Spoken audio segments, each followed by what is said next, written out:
safer world is possible, and together we can and will make it happen. Thank you.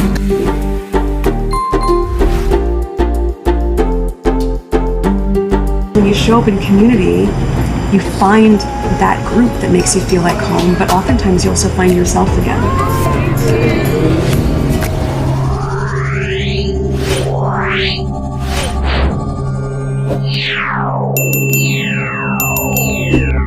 Let's talk about the hypocrisy and the vilification of Meghan, Duchess of Sussex. Because this right here is textbook. Prince George, Princess Charlotte, and Prince Louis don't walk into their schools with their royal titles, and they're not Mountbatten Windsors either. They go by George Wales, Charlotte Wales, and Louis Wales. Just Wales. Everyone smiles, everyone claps. The narrative is how sweet, how humble, how relatable. But the second Meghan let her friend Mindy know she went by Sussex because both her and Harry wanted to share a last name with their children, a name officially granted to them by the crown, the uninformed and ignorant lose their minds. Suddenly, she's called a fraud. Suddenly, Sussex is not a last name, it's a place. Suddenly, she's insufferable. Well, are you gonna tell that to Prince George, Princess Charlotte, and Prince Louis? Their last name is a place and they can't use it?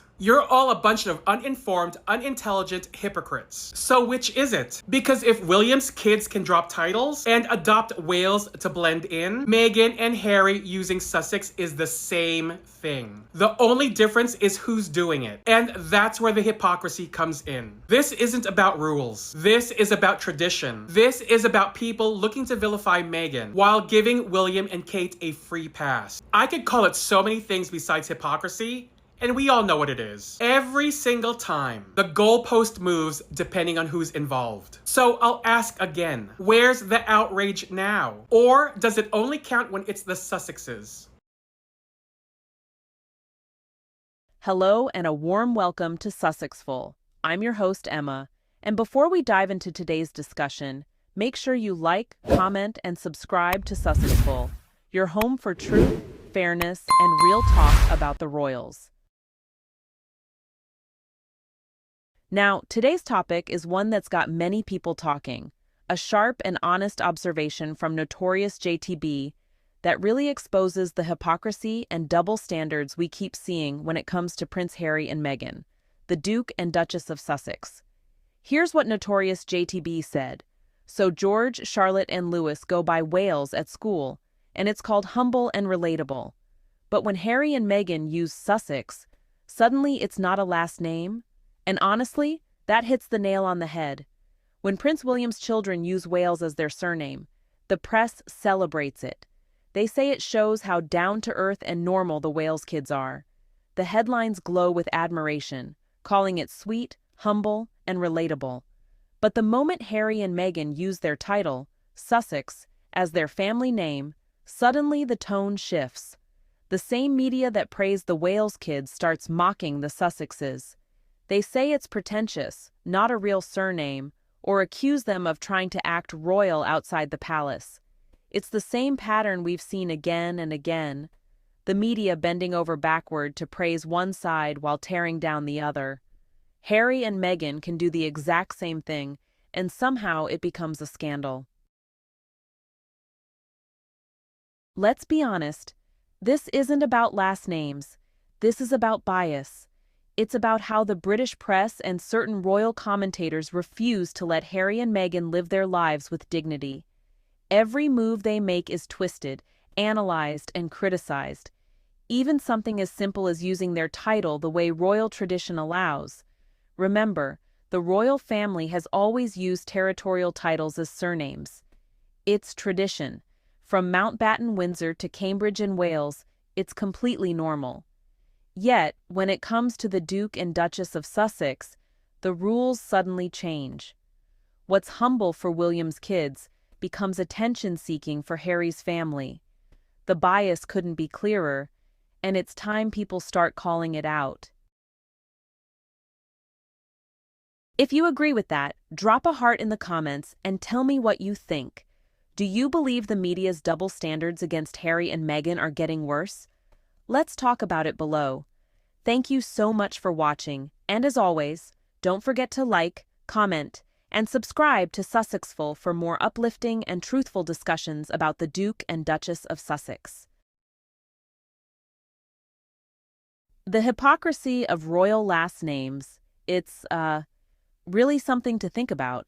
It's curious how the public perception of royal last names can shift so dramatically based on the individuals involved.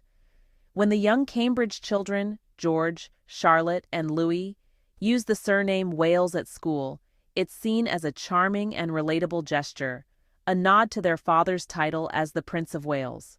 However, when Prince Harry and Meghan choose to use the name Sussex, the same sort of humility and accessibility is often denied.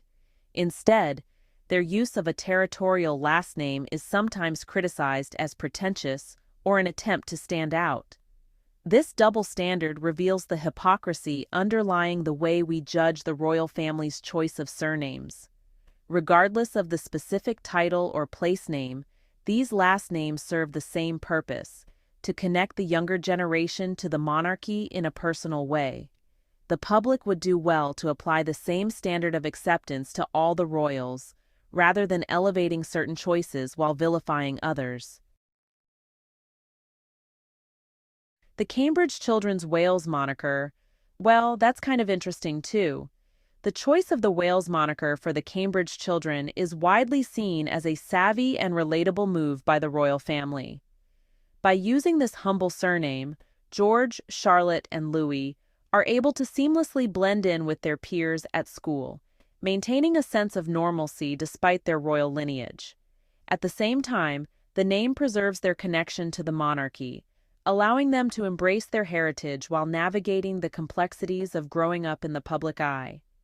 This delicate balance, struck with the Wales designation, is a testament to the royal family's efforts to provide their children with as much of a regular childhood as possible, even as they remain firmly in the spotlight.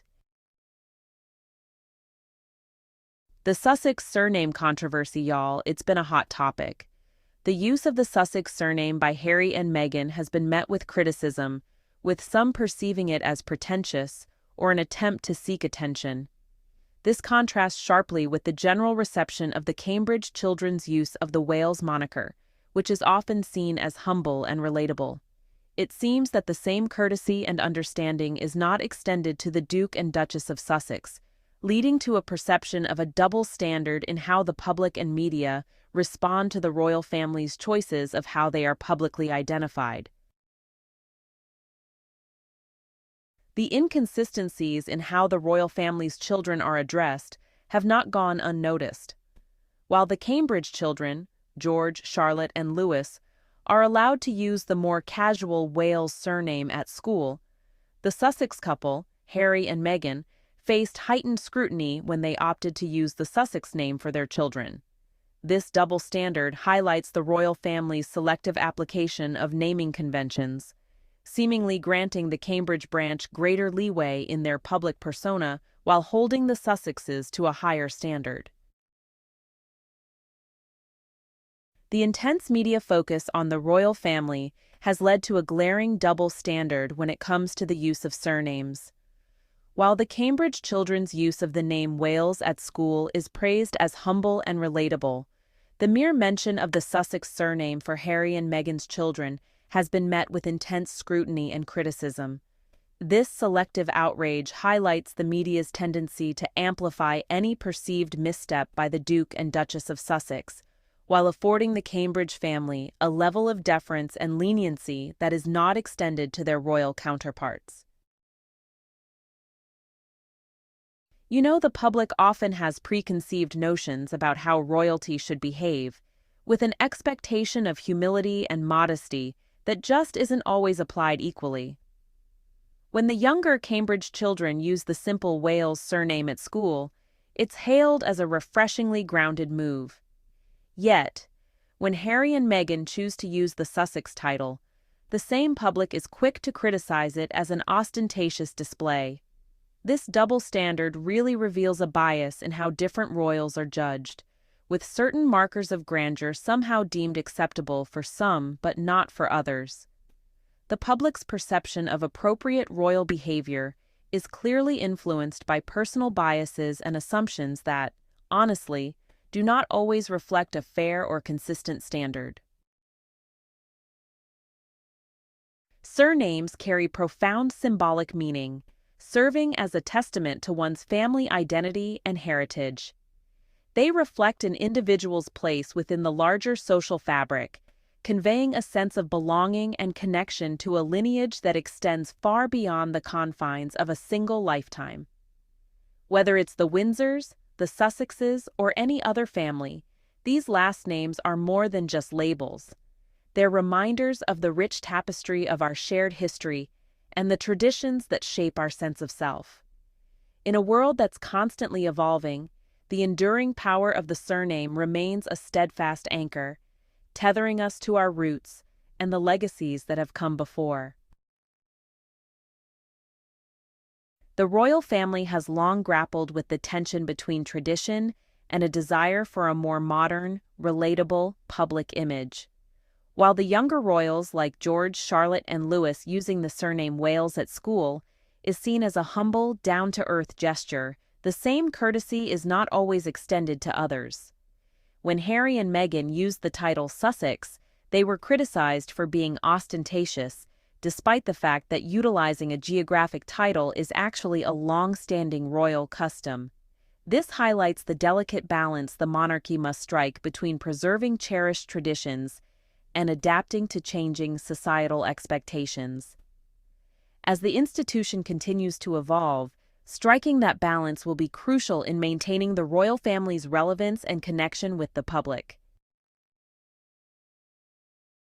It's essential that we apply standards consistently, without double standards that unfairly single out certain individuals. When discussing members of the royal family, impartiality is key. The same courtesy and consideration should be extended to all, regardless of their status or position. We must strive to treat everyone equitably, without bias or preferential treatment. Upholding these principles of fairness and equality is crucial for maintaining integrity in public discourse and, honestly, for fostering a more just society.